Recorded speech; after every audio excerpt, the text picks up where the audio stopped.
तमाम देखने वाली आंखें और सुनने वाले कानों को अब्दुल जब्बार साकी की तरफ से अस्सलाम वालेकुम। आज हमारे साथ आए जी हमारे इलाके के माया नाज जिम्मेदार मियाँ गुलाम फरीद साहब। इन्होंने आलू की काश्तकारी की है लेकिन कोई इतना अच्छा मुनाफा नहीं आया। फिर इन्होंने मकई बोई है तकरीबन 16-17 किले। इन्होंने नाल गुफ्तगू करने मकई की की सूरत हाल है। अस्सलाम वालेकुम बाबा जी, मकई की सुनाओ किडी किडी होगी जी? मकई माशाअल्लाह वड्डी वड्डी होगी। अल्लाह बड़ा आसान है। छली छली पैगी? हाँ, छली तैयार हो चली। अच्छा, और महीने में मतलब कि तैयार है। तो की एवरेज आवेगी बड़ी तकरीबन? हाँ, ये कहना कोई 80-85 मन। 80-85 मन माशाअल्लाह। रेट होया ना जी जे 80-85 मन का 3000 रुपया ते 2.5 लाख रुपए का किला बनता है। तकरीबन जिमीदार का लक सीधा हो जाए। बिल्कुल।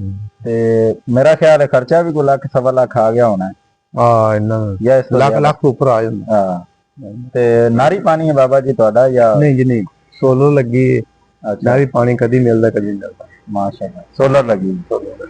सोलर तो अमूमन ਜਿਹੜੀਆਂ ਨੇ ਜ਼ਿਆਦਾ ਫਸਲਾਂ सोलर ਤੇ ਆਪਾਂ 5-6 ਕਿਲੇ ਟਿੰਡੇ ਲਾਏ ਸੀ ਤੇ ਉਹ ਪਾਣੀ ਨਹਿਰੀ ਨਾ ਮਿਲਦੇ ਸੁੱਕ ਗਏ ਨੇ। ਟਿੰਡੇ ਟਿੰਡੇ ਸੁੱਕਦਾ। ਟਿੰਡੇ ਦੀ ਫਸਲ ਜਿਹੜੀ ਹੁੰਦੀ ਉਹ ਜ਼ਿਆਦਾਤਰ ਪਾਣੀ ਨਾਲ ਚੱਲਦੀ ਹੈ। ਅੱਛਾ, ਟਿੰਡੇ ਦੀ ਬਜਾਈ ਦਾ ਕੀ ਸੂਰਤ ਹਾਲ ਹੈ ਬਾਬਾ ਜੀ? ਬਜਾਈ ਦੀ ਸੂਰਤ ਕੀ ਖਰਚਾ ਆ ਜਾਂਦਾ ਤਕਰੀਬਨ ਏਕੜ ਤੇ? ਏਕੜ ਤੇ ਕਾਫੀ ਖਰਚਾ ਆ ਜਾਂਦਾ ਹੈ। ਬੀਜ ਲਾਣੇ ਨੇ, ਫਿਰ ਉਹ ਮਜ਼ਦੂਰੀ ਕਾਫੀ ਲੱਖ ਤੇ ਲੱਖ ਰੁਪਇਆ ਕਿੱਲੇ ਦੇ। 5-7 ਕਿੱਲੇ ਆਪਣੇ ਦੁਆਣੇ ਲੱਗੇ ਨੇ ਤੇ ਉਹ ਸੋਕਾ ਆ ਗਿਆ ਤੇ ਲਹਿੰਦੇ ਪਏ ਨੇ। ਮਾਸ਼ਾਅੱਲਾ, ਅੱਲਾਹ ਦੀ ਖੈਰ ਹੈ। ਦੁਆਨਾ ਠੀਕ ਹੈ। ਉਹ ਦੁਆਣਾ ਕਾਫੀ ਵੱਡੇ 7 ਕਿੱਲੇ ਲਾਏ ਸਨ ਤੇ ਉਹਨਾਂ ਚੋਂ ਵੇਚੇ ਵੀ ਜੇ? ਹਾਂ, ਜਦਰਾਨੀ ਲਾਏ ਨੇ। ਜਦਰਾਨ ਕਲਾਂ ਉੱਥੇ ਲਾਏ। ਸਹੀ। ਤੇ ਕੀ ਠੇਕਾ ਕੀ ਉੱਥੇ ਬਾਬਾ? ਉੱਥੇ ਬਾਬਾ ਜੀ ਠੇਕਾ ਹੈਗਾ ਸੀ 2.5 ਲੱਖ ਰੁਪਇਆ ਤੇ ਹੁਣ 1.5 ਲੱਖ में क्या है।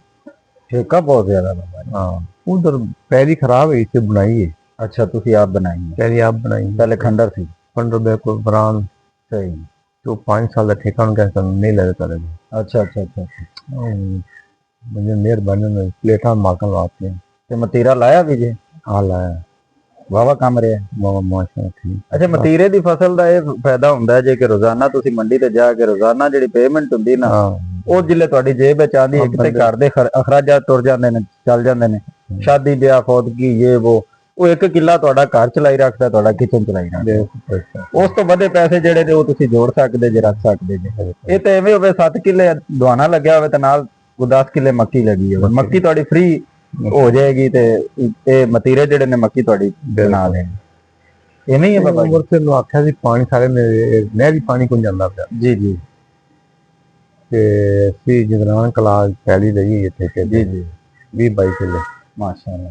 ਤੇ ਉਹ ਅਸੀਂ ਅੰਮ੍ਰਿਤਸਰ ਨੂੰ ਆਖਿਆ, ਅਫਸਰਾਂ ਨੂੰ ਕਿਹਾ, ਦਰਖਾਸਤ ਦਿੱਤੀ। ਉਹ ਅੱਲਾ ਕਿ ਤੁਹਾਨੂੰ ਮਨਜ਼ੂਰੀ ਹੋ ਜਾਵੇ, 5 ਸਾਲ ਮਿਲ ਜਾਵੇ ਤਾਂ ਠੀਕ ਹੋ ਜਾਂਦੇ। ਨਹੀਂ, ਅਸੀਂ ਵੀ ਅਪੀਲ ਕਰਨੇ ਆ ਜੀ ਸਾਡੇ ਸੁਣਨ ਵਾਲਿਆਂ ਵਾਸਤੇ ਅੱਗੇ ਗੁਜ਼ਾਰਿਸ਼ ਹੈ ਮਿਹਰਬਾਨੀ ਕਿ ਜਦਰਾਨ ਕਲਾ ਚ ਬਾਬੇ ਜੀ ਹਰਾਂ ਦੀ ਜ਼ਮੀਨ ਹੈ ਤੇ ਉੱਥੇ ਨਹਿਰੀ ਪਾਣੀ ਦਾ ਕੋਈ ਇੰਤਜ਼ਾਮ ਕੀਤਾ ਜਾਏ।